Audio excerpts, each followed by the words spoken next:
During the company party, a strange man pulled my wife by the hand in front of me and danced with her as if I were invisible. It wasn't a simple gesture.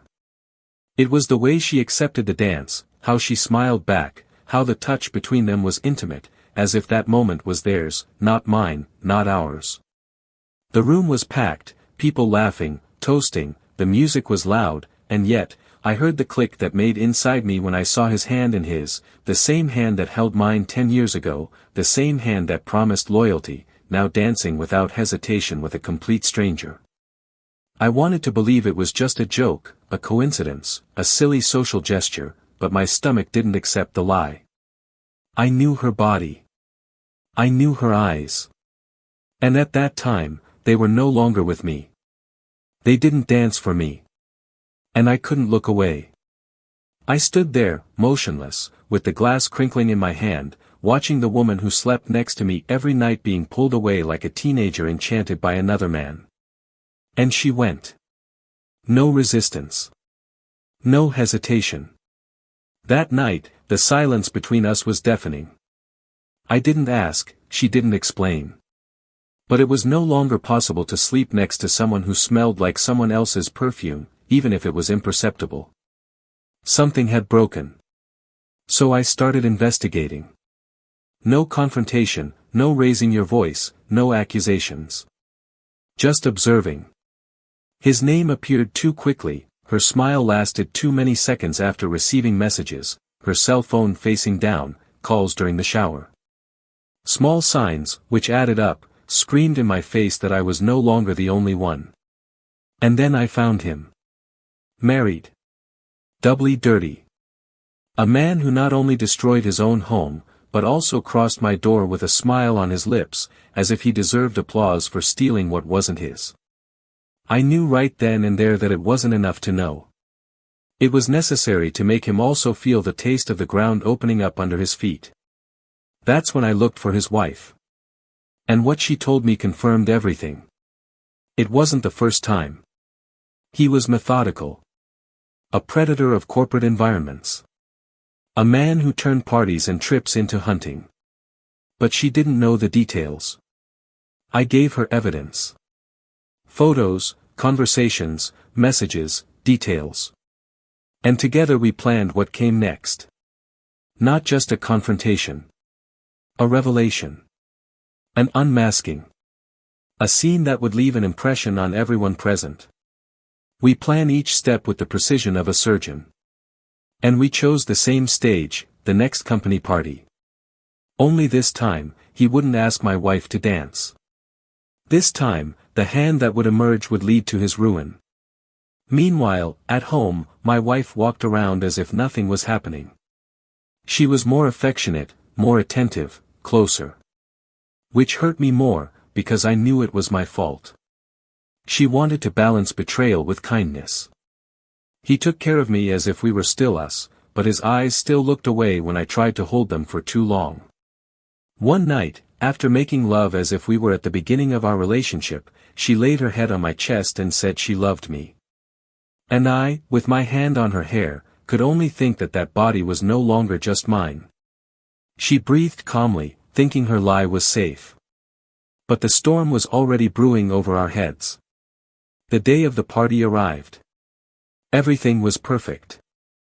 I smiled, greeted, toasted, like a passionate, faithful man, grateful for the life he had.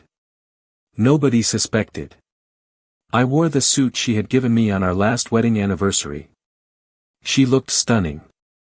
She walked among the guests as if she were the protagonist of a film, and perhaps, in a way, she was. Until he arrived.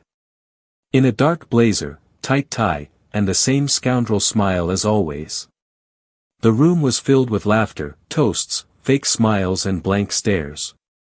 He greeted everyone, came up to me, held out his hand, and I held it tight enough to let him know, I knew. But he just laughed, as if I were a fool. And then he looked at my wife. And again, like last time, he reached out his hand. And again, she went. They danced like the first time.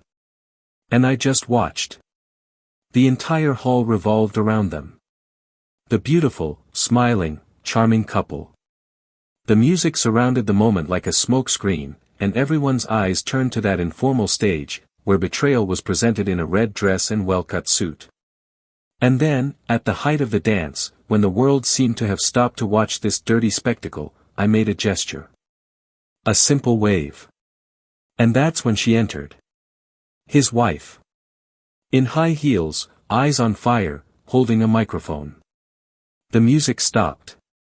The hall froze. The dancing stopped. And he, when he saw her, turned pale. She walked to the center of the room, like a queen without a throne, and began to speak. His voice was firm, his gaze was direct, his breathing was heavy. It revealed the full name of the man next to my wife. He talked about the years of marriage, about the lies, about the previous betrayals. And then he pointed at my wife, like pointing at a gun. He said, "This is the woman my husband is cheating on me with. And this, gentlemen, has been going on for months, within this company, among you." The hall became a graveyard of words.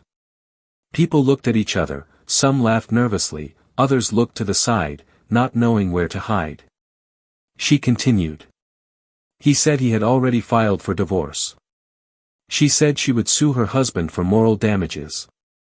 And then he revealed, to everyone, that he now worked directly with the company's president. And that, from that moment on, the lover would be investigated for misconduct and harassment. And she wasn't there alone. There were witnesses. You had records. It had power. My wife didn't know where to go. Her face seemed to melt, her eyes wide, her body trembling. She tried to get away from him, but it was too late. They were already together in everyone's eyes. There was no way to undo the image. He, in desperation, tried to justify himself, tried to deny it, tried to drown out her voice. But it was too late. The damage was done. But what they didn't know yet was that this was just the first part. Because at that same moment, the president of the company discreetly called me to the stage. With a smile on his face, he introduced me as the new associate director. It was my first public appearance in the position that I had quietly won in the previous weeks. Everyone applauded. Including her, still not knowing what was coming. It was then that I said, "It's an honor to be here, alongside so many colleagues that I respect. But this party taught me that respect, unfortunately, is not a universal rule." And I looked directly at both of them. Silence returned. They stared at me as if they were seeing a ghost. His wife laughed in the corner. The president handed me a folder. And I read, out loud, "As of today, by decision of the board, based on the complaints and evidence presented, so-and-so is temporarily suspended from his duties, under formal investigation." The reaction was a collapse of murmurs, shocked looks, suppressed smiles. But the last piece was still missing. I looked at my wife. She tried to maintain her posture, but her body was shaking. And then I said, "And for the avoidance of doubt, I also filed my marital separation today, based on the evidence of adultery that I gathered over the last few weeks." The glasses fell. Someone sighed loudly. And she collapsed. There was no scandal. There was no screaming. There was only the dry sound of truth being spat out in the center of a party. A truth that could no longer be hidden, erased, disguised. But the story doesn't end there.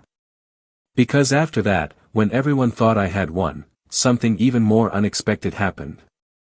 And it was there, the day after the party, that an even bigger secret came to light. A hidden, subtle detail that would transform everything again, including how I felt. And it's at this point that everything really changes. Welcome to the channel. Here, we do not support any type of betrayal, on the contrary, we show how it can destroy lives, homes and hearts. All the stories told are fictional, but they reflect real pain that many have faced. The objective is clear, to reveal the devastating consequences of infidelity. Get ready, what you're going to hear now is a shocking story.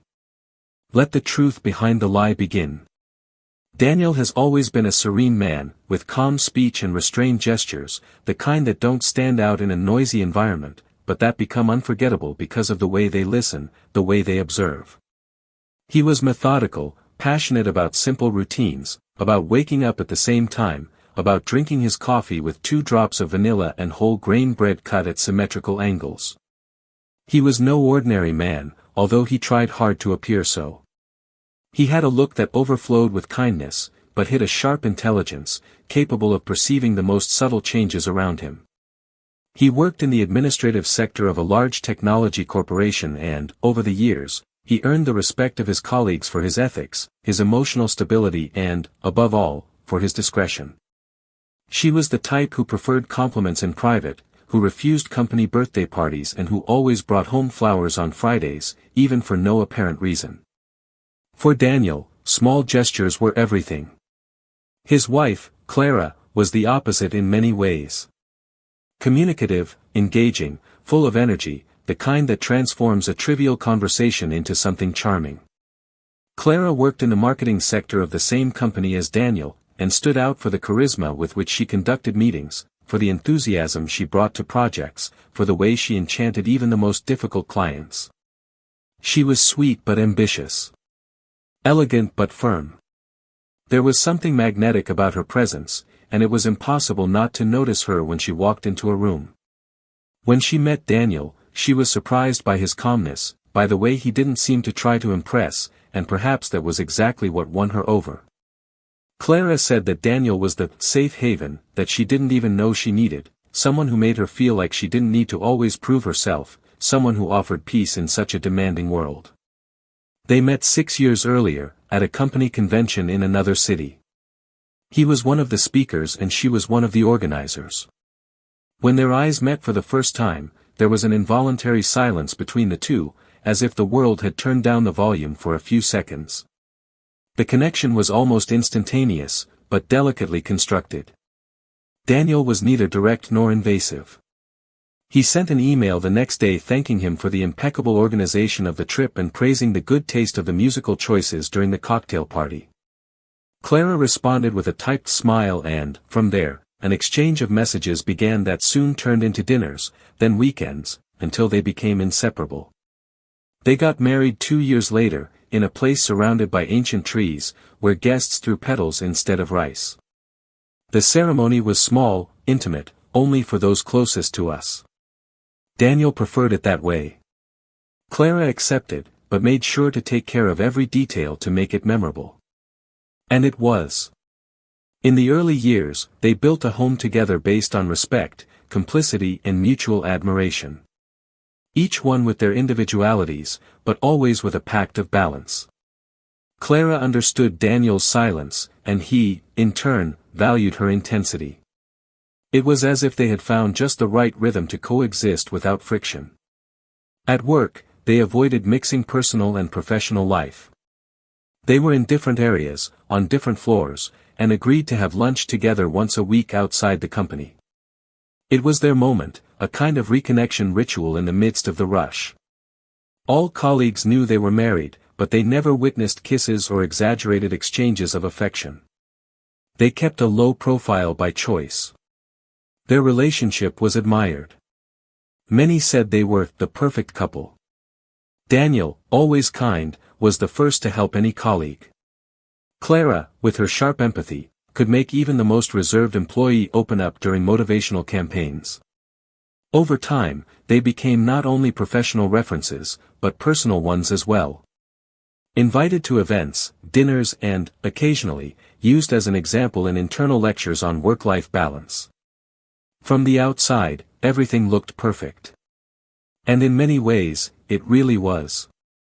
They had a cozy house in a quiet neighborhood, with decor that mixed Daniel's minimalism with Clara's vibrant touches. They had 2 cats, which she insisted on dressing with themed bows on commemorative dates, and a small bookshelf where they collected travel books, even though they didn't travel as much as they would like. They had plans, goals, wish lists hanging on the refrigerator with colorful magnets. They planned a long trip for the following year. They spoke about children with a mixture of anxiety and tenderness. Every morning was a fresh start full of small rituals, freshly brewed coffee, quick kisses before leaving, mid-work messages with inside jokes. But as in every real story, beauty also hid cracks. As the years passed, the two began to change in almost imperceptible ways. Daniel started working late, absorbed in reports and strategic meetings. Clara immersed herself in increasingly intense projects, which required nights out, external events, constant interactions with other sectors. Conversations at home became more practical, more objective. They talked about payments, about fixing the car, about planning their trip, but rarely about themselves. Wednesday dinners became fortnightly, then monthly. Sundays on the couch gave way to productive Sundays. Time passed as it passes for everyone, without asking for permission. Even so, Daniel remained attentive. He watched her eyes, trying to identify when she really smiled. He would touch your hand affectionately before going to sleep. I left notes on the coffee table when I left early. Clara, on the other hand, seemed to carry within her an uneasiness that grew silently. She was still loving, but sometimes scattered. Laugh, but less deeply. She seemed to be looking for something beyond what they already had, something that perhaps even she couldn't name. It wasn't about unhappiness. It was more like a diffuse void, which appeared between the silences and smiles, like a dissonant note that no one wants to recognize. During the same period, the company underwent restructuring. New leaders emerged, corporate events became more frequent, intersectoral projects became the new guideline. Clara was invited to join the Strategic Integration Committee, an initiative that involved multiple sectors and sporadic trips to other branches. It was an opportunity she wouldn't refuse. Daniel was supportive, as always, saying he trusted her completely. And he trusted. No reservations. With the same dedication as someone who places their heart in the hands of another. The following weeks were intense. Clara began working in partnership with new colleagues. His schedule became increasingly tight. Daniel waited up for her on the days she arrived late. He made a point of heating up dinner, even when she said it wasn't necessary. In return, she left sweet notes on the bathroom mirror. But there was an uncomfortable feeling in the air, a kind of misalignment between the bodies, a failure in the previously perfect synchrony. Clara seemed more distant, yet present. More tired, even though I laughed. And Daniel, even without understanding why, began to feel a discomfort that he couldn't name. The company party was announced as the big event of the year. It would be a celebration of the company's exponential growth and integration between sectors. Everyone was invited, including companions. It would be in a luxurious hotel, with a full dinner, dance floor and inspiring speeches. Clara was excited. I loved this type of event. Daniel, as always, hesitated. But he decided he would go, for her. He chose a new suit and went to the salon to get a haircut. She would wear a blue dress that she had bought months before and had not yet debuted. The two prepared together, exchanged compliments, laughed. In the car, they talked about how good it would be to see old colleagues again. Clara seemed genuinely excited. Daniel, as always, calm. The entrance to the hall was marked by smiles, hugs and toasts. Clara floated between groups from different sectors, always with the same energy. Daniel watched her from afar, admiring the way she filled the room. He chatted with some colleagues, drank moderately, stayed near the appetizer table. At one point, her eyes met his, and she smiled knowingly. And in that second, he remembered why he had fallen in love with her. How much he was still able to love her. But that night, in that crowded room, something would move. Something that had been silent for too long. One subtle movement, one unexpected gesture, and everything would begin to change. And neither of them were prepared for what was to come. The music danced between the bodies, the soft lights and golden tones reflected in the glasses of sparkling wine that circulated among the guests, and laughter filled the room like an orchestra of collective euphoria. Clara was stunning, enveloped in an energy that seemed amplified by every look she received. She spun between groups with the lightness of someone who belongs everywhere and to no one in particular, but there was a different vibration about her that night, something looser, more pulsating, as if she danced not just with her feet, but with a freedom that escaped even her gestures. Daniel watched from a distance, leaning close to the bar, with his fingers sliding across the glass as if he wanted to decipher what he couldn't name. It wasn't jealousy. It was intuition. The one that can't be explained, just felt. He tried to ignore it, tried to divert the thought, tried to convince himself that it was just the energy of the occasion, but there was something inside him that was twitching. She called him with a subtle wave to dance, and he went, smiling, trying to keep his thoughts at bay. The two danced slowly for a few minutes, like old times, their faces close, their gazes connected, but he felt that, even there, she was distant. Her eyes darted frequently, searching the environment as if waiting for something or someone. He felt it in her touch, which seemed more hurried, less interested in lingering. It didn't last long before she walked away to greet other colleagues, leaving Daniel there, on the dance floor, smiling alone, watching the crowd spin around as the center of his world dissolved before his eyes. And it was during this interval that it happened.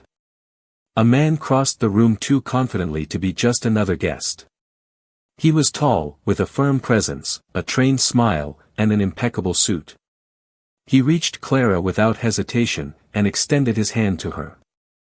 Daniel watched everything. He saw the look she gave the man, a mixture of surprise and restrained enthusiasm, like someone who didn't expect it and at the same time wanted it. They greeted each other like old acquaintances. The gesture was brief, but full of intimacy. He said something that made her laugh with a lightness Daniel hadn't seen in a long time. And then, without ceremony, he took her by the hand and led her to the dance floor. Clara didn't look back. He didn't hesitate. He let himself be guided with the naturalness of someone who already knew the path. Daniel felt time freeze. The room was still dancing, the songs were still playing, but nothing was making a sound anymore. All he heard was the echo of his own heart, each beat heavier than the last. His eyes didn't blink. His mind tried to rationalize, but his body already knew. And even then, he didn't move a muscle. The two danced for long minutes. They laughed. Their eyes met frequently. The bodies were too close together for what would be appropriate between coworkers. Daniel didn't just see a dance. He saw a story being told in front of him, and he was the only one who didn't know the plot. Tried to disguise it. Tried to talk to someone. He tried to stay upright as everything around him slowly collapsed. But inside, I was bleeding in silence. When the song ended, the man leaned over and said something in Clara's ear. She smiled, placed her hand on his shoulder, and responded in a way that he couldn't hear, but he could see. It was complicity. It was contained desire.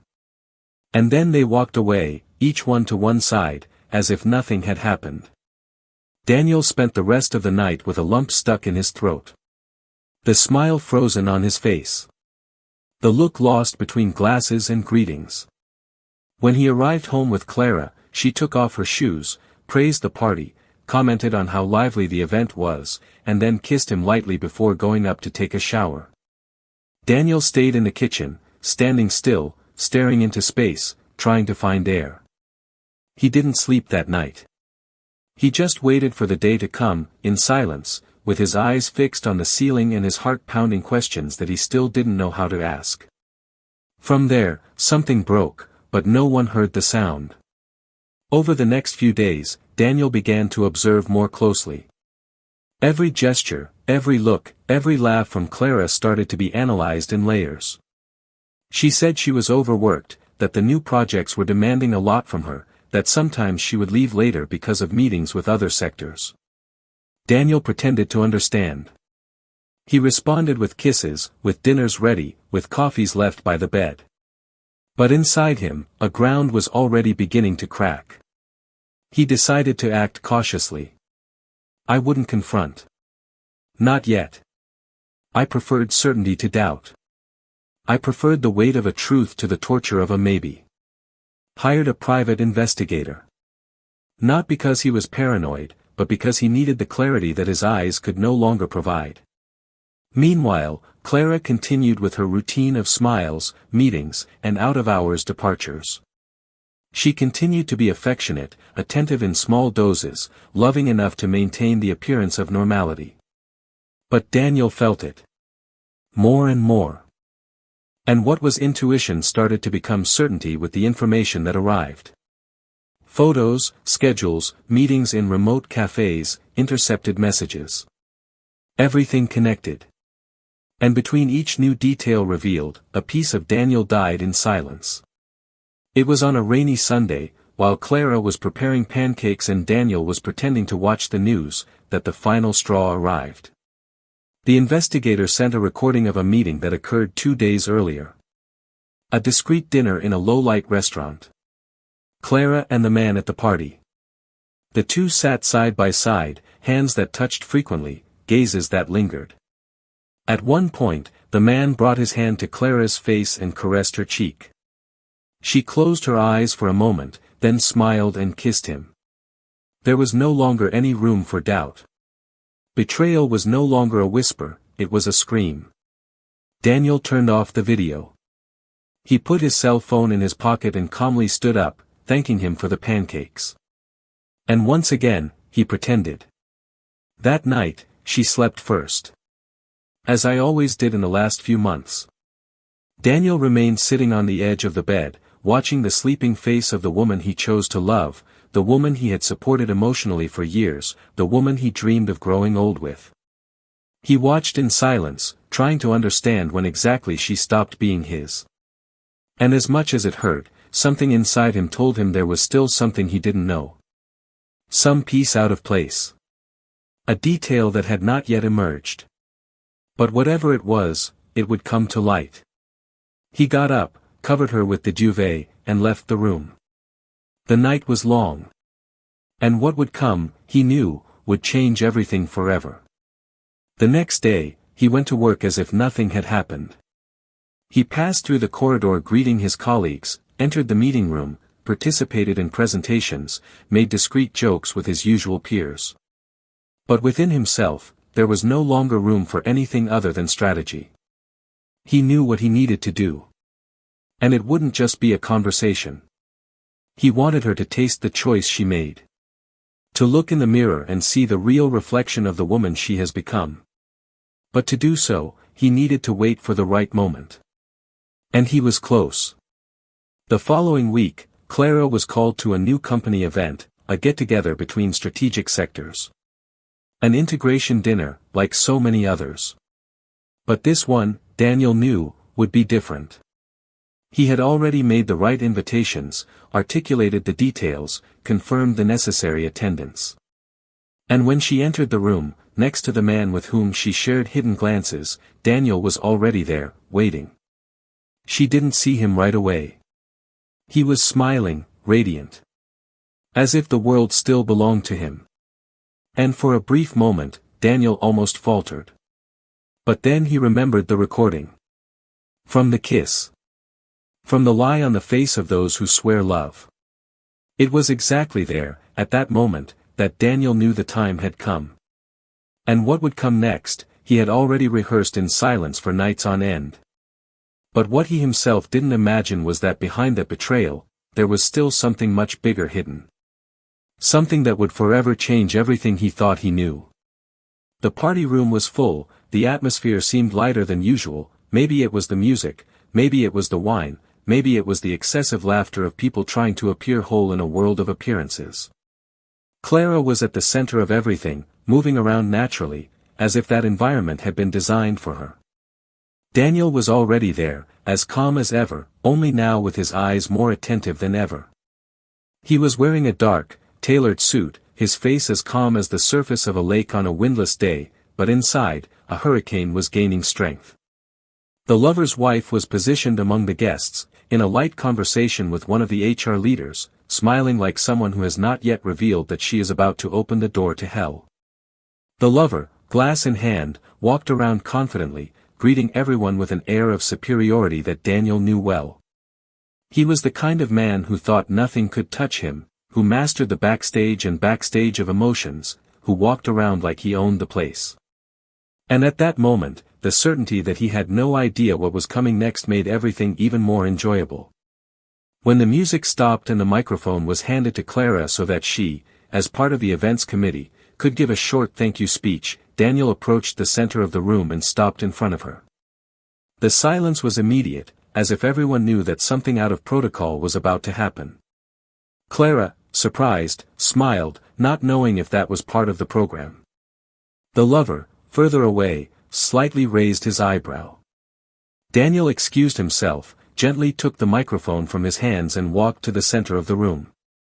The lover's wife stepped forward, without announcing herself. The surroundings became dense, as if the air had thickened. Daniel looked at Clara with a serenity that froze his smile. She tried to understand the discomfort already taking shape, but she still maintained her composure. It was then that, with a firm voice, Daniel thanked everyone for coming and then passed the floor to someone with something important to share. The woman to his right took the microphone and didn't hesitate. With an erect posture, she declared that she was not just there as the wife of one of the guests, but as the wife of a man who had chosen to destroy two families with his own hands. And with a precise gesture, he pointed to his lover, who at that moment completely lost the shine in his eyes. The murmur was immediate. Tension passed through the room like lightning from a clear sky. The wife revealed the affair between her husband and Clara, mentioned dates, places, and even showed screenshots of messages. Clara took a step back, visibly shaken. He tried to deny it, tried to maintain his dignity, but the woman's words were sharp, irrefutable. When he finished, he handed the microphone back to Daniel with a smile of pain and victory, and left the room, without looking back. Daniel stood there, motionless, with the microphone in his hands. Everyone was waiting for him to say something. And he said. With a clear voice, he thanked everyone again for their presence and announced that, from that moment on, his marital relationship with Clara was over. He declared that trust had been irreparably broken and that he would not comply with a lie sustained by silence. The words were harsh, but spoken with devastating calm.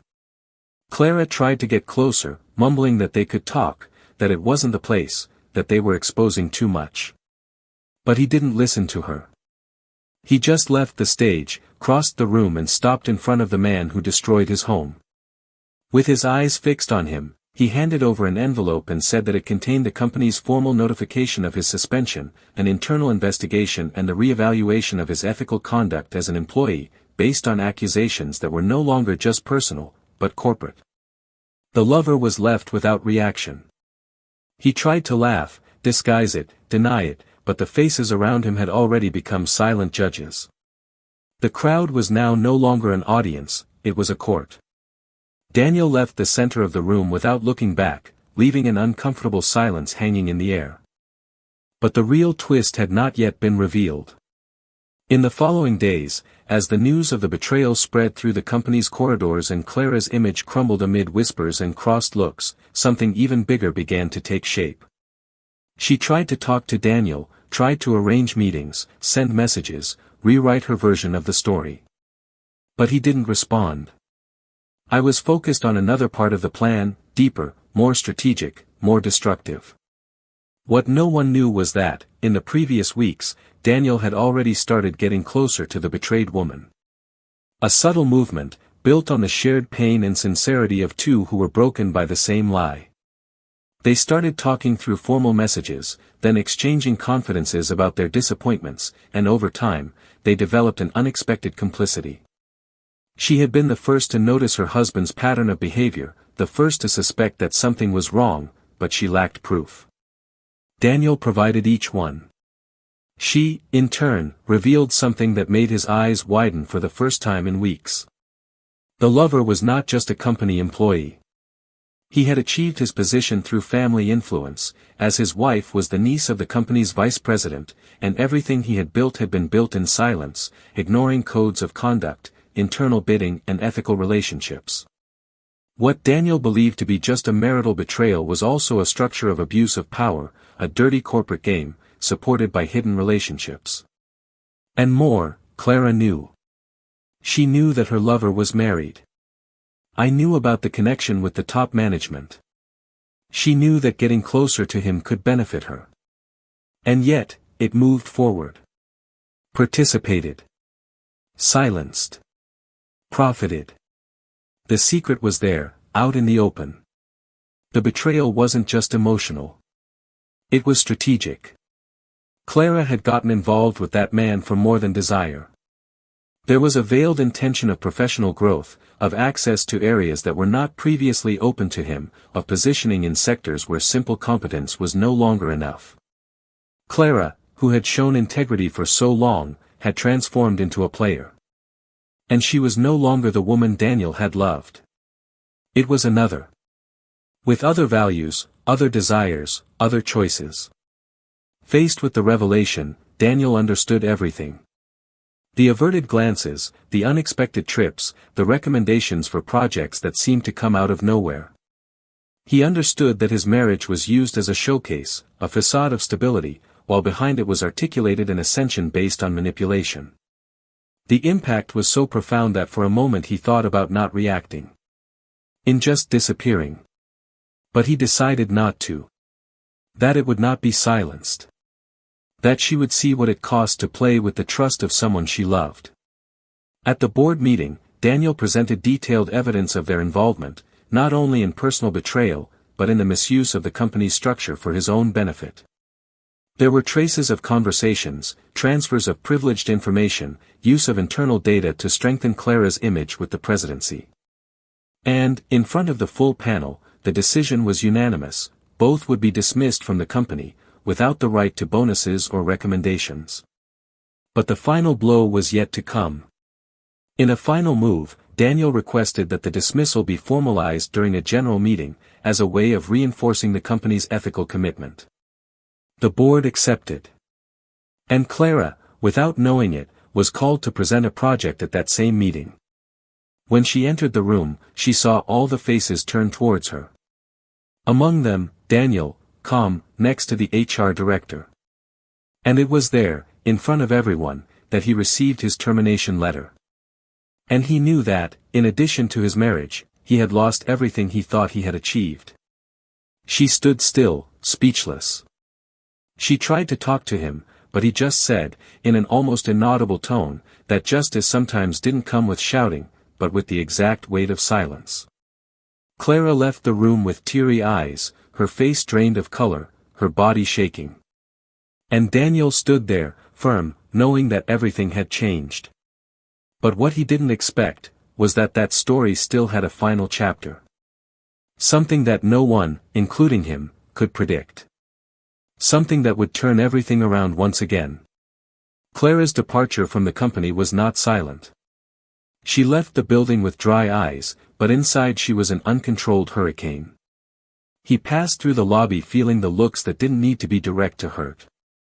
He didn't cry there, he didn't let his despair show.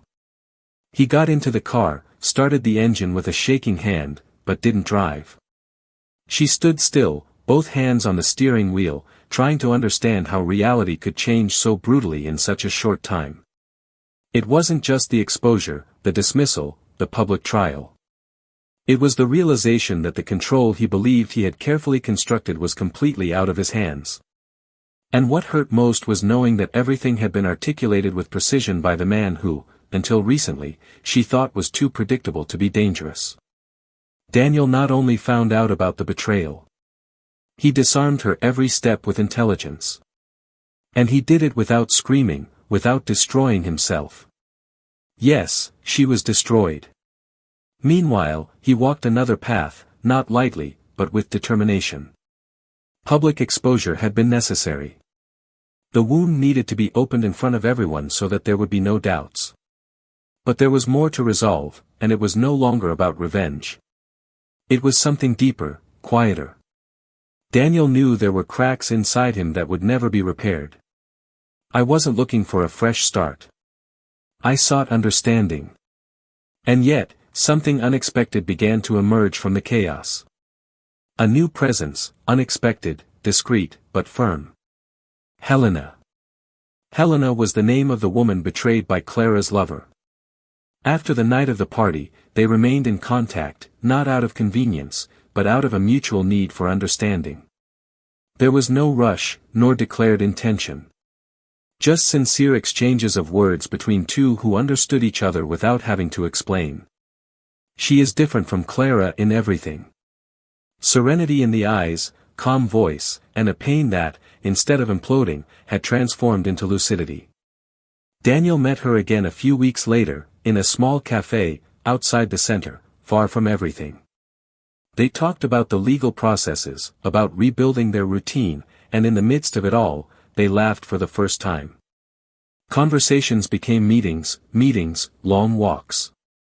There were no plans, there were no camouflaged desires. Just a calm presence that reminded him that it was still possible to be with someone without carrying the weight of a performance. Helena didn't ask questions that would put him against the wall. She listened, understood, gave back with sensitivity. And Daniel realized, little by little, that his life was beginning to have a new rhythm. The house that previously seemed too big for just one person started to take on a different tone when she showed up with flowers, or just for a coffee. It wasn't about replacement. It was reconstruction. And she knew it. He never tried to occupy a space that wasn't his. He just offered his own space, and he, exhausted, accepted. While Daniel resumed in silence, Clara sank into noisy chaos. The local media began to speculate about the dismissal of two well-known names from the company, although without mentioning the details. Internal groups leaked photos, audios, screenshots. And social networks, merciless, did the rest of the work. She lost invitations to industry events, had a personal project cancelled by sponsors and, worse, started to be avoided by people who had previously fawned over her. The hypocrisy of social circles did not forgive unvarnished scandals. He tried old contacts, but found doors closed. He tried to explain, but no one wanted to listen. He looked for Daniel more than once. By phone. By email. Once he even rang the doorbell at home. He didn't answer. Until one day, he found Helena leaving there. The shock was immediate. Clara remained inside the car, watching from a distance. The image of the two of them together struck something she couldn't name. It wasn't jealousy. It was a loss. It was confirmation that everything, absolutely everything, was beyond his reach. He started the engine and drove away, swallowing hard. The following week, a letter arrived for Daniel. Handwriting. Clara said she was not looking for reconciliation or forgiveness. I just wanted him to know that he now understood the extent of what he had done. That it wasn't just an emotional betrayal, but a breaking of everything they had built. That she herself had lost herself in a vanity game that was never about love. She said she didn't expect an answer, and that she sincerely wanted him to be happy. Daniel read each line carefully. He didn't get emotional, he didn't smile, he didn't hate.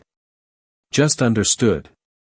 And he kept the letter in a drawer, along with other souvenirs that no longer had a place on the visible shelves. The divorce process was finalized discreetly. Clara gave up the house. He only asked to keep some personal items. Daniel did not create obstacles. Helena was at his side during the final procedures, not as an official partner, but as a presence. And that was more valuable than any statement. Time continued with its impartial rhythm. Months later, Daniel was invited to speak at an event on corporate ethics. He took the stage, spoke firmly, did not mention names, but shared his experience with an honesty that touched everyone. He spoke about loyalty, about limits, about how power, when misused, destroys not only companies, but lives. He received a standing ovation. At the end of the lecture, Helena was waiting for him at the back of the room, with that look that said more than any words. Clara, in turn, moved to another city. It started again far away. Not as punishment, but as escape. She needed to rebuild herself without the looks that reminded her of what she was. He started teaching communication classes at a smaller college, and little by little, he began to relearn how to listen. He didn't talk to anyone about Daniel again. I kept that part of my life as something too precious to be exposed again. Like a pain that becomes learning, even if too late. And it was just a year later that, one spring afternoon, Daniel walked with Helena through a park and, without planning, held her hand. She looked at him with contained surprise, and he just smiled, as if he had finally found peace. They didn't say anything.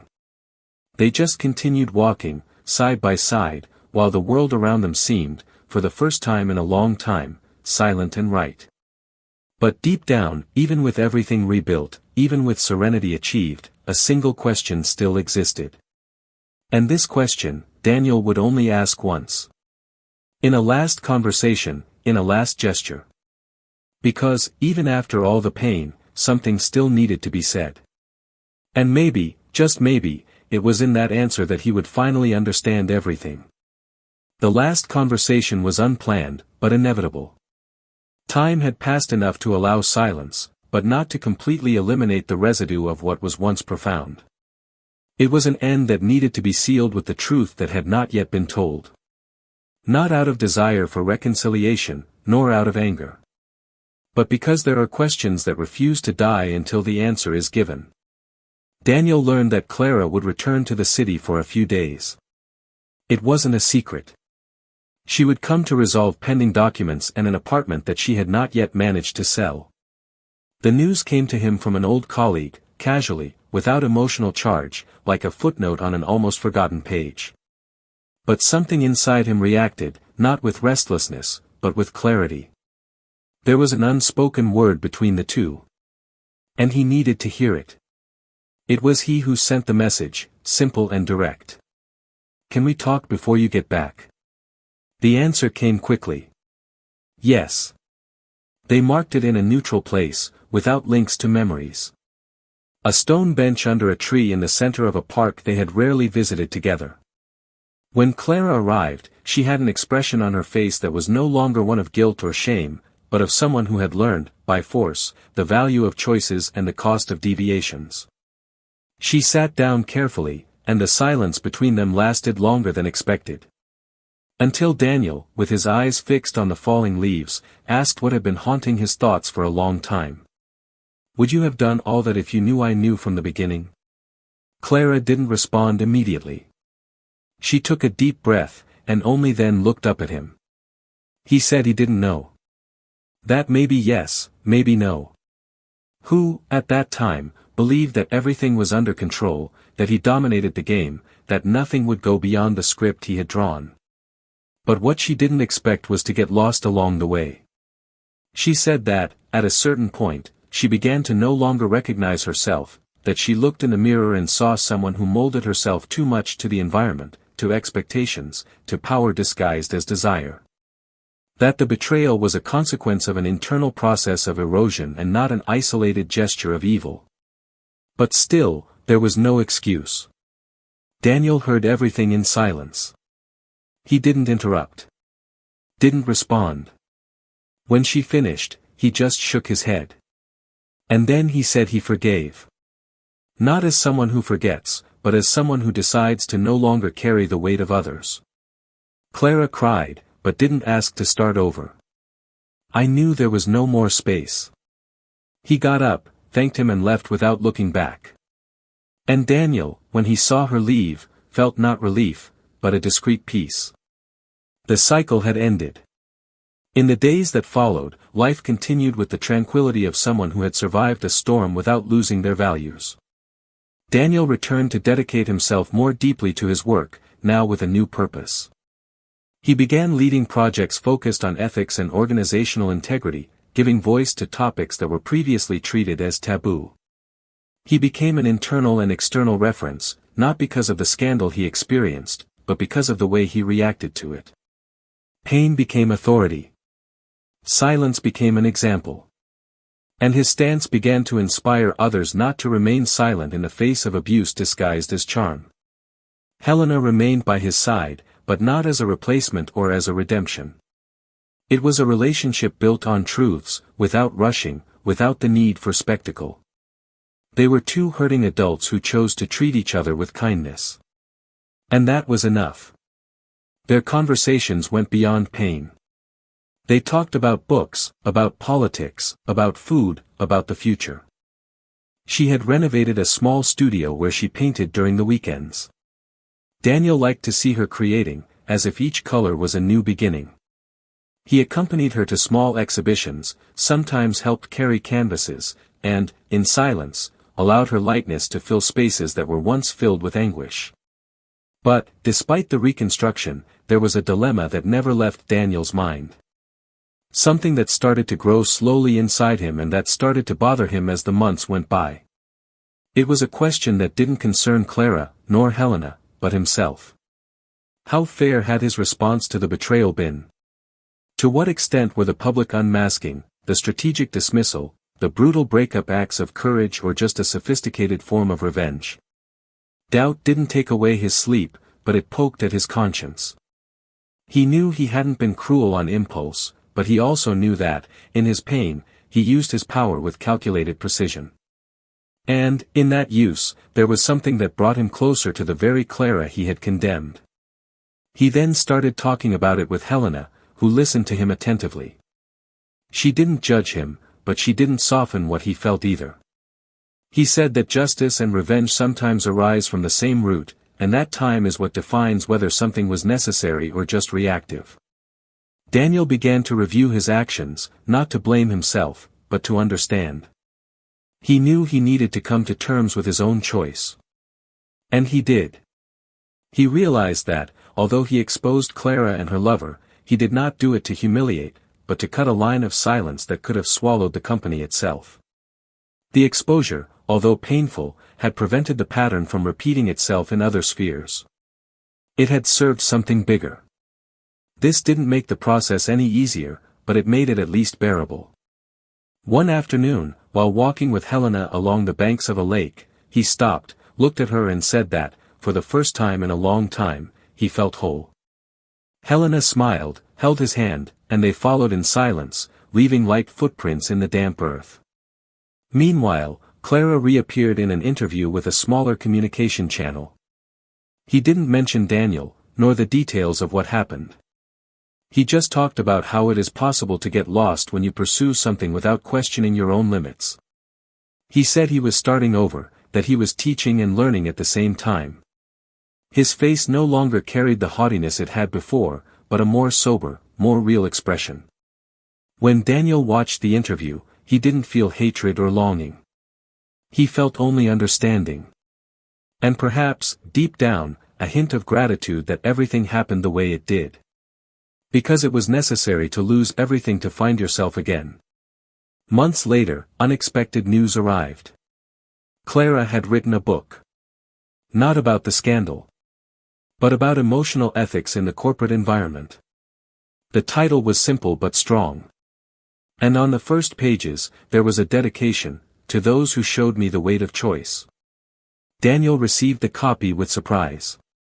He read in silence, page by page, and at the end, he closed the book with a slight smile. Life sometimes teaches through pain what love could not explain. And for some, it is necessary to lose ground to learn to walk again. But the real ending had not yet arrived. Because there was one last invitation. One last step to be taken. And in it, there would be the answer to a question that Daniel had kept silent since the beginning. A question about starting over, about courage, about allowing yourself to live, once again, with an open heart. The invitation arrived in a cream envelope, with thin, elegant letters. A discreet varnish revealed that it was not a simple card. Inside, the announcement of an exhibition, Helena's first in a respected gallery, now recognized not only for her technical talent, but for the emotional charge of the works that carried, like silent scars, everything she had experienced. Among the paintings, one stood out with a name that would say little to the public, but to Daniel, it was everything. Start. An abstract portrait, without faces, but which revealed in its lines the exact feeling of starting over when you already imagined yourself incapable of feeling again. He dressed simply and arrived at the event with the calmness of someone who had made peace with his past. When Helena saw him enter, she smiled with the same serenity that had accompanied him since the first coffee. They didn't say anything right away. They just looked at each other with the complicity of someone who had walked, side by side, without rushing, until that moment. And there, in the middle of the crowd, without fanfare, he held her hand and asked if she wanted to build a new story with him, without empty promises, without pressure, just with the truth that brought them together from the beginning. Helena didn't respond with words, just shook his hand. And in that gesture, he knew that he no longer needed to look for certainty, because he had already found it. Clara, in turn, gave her last class that semester with a firm voice, without tremors. The students applauded her at the end, not for her performance, but for her presence. She had become an educator capable of teaching more with her vulnerability than with repeated theories. Upon leaving the room, he crossed the corridor slowly, aware that that cycle was also ending. He decided it was time to go deeper into his reconstruction. She looked for a therapist and began working with women who had faced what she had faced, not as victims, but as agents of their own new beginnings. Wrote more. Published articles. And, without realizing it, his story began to discreetly inspire others. One day, upon receiving an anonymous email from a reader saying that she had given up on making the same mistake after reading her text, Clara cried in silence.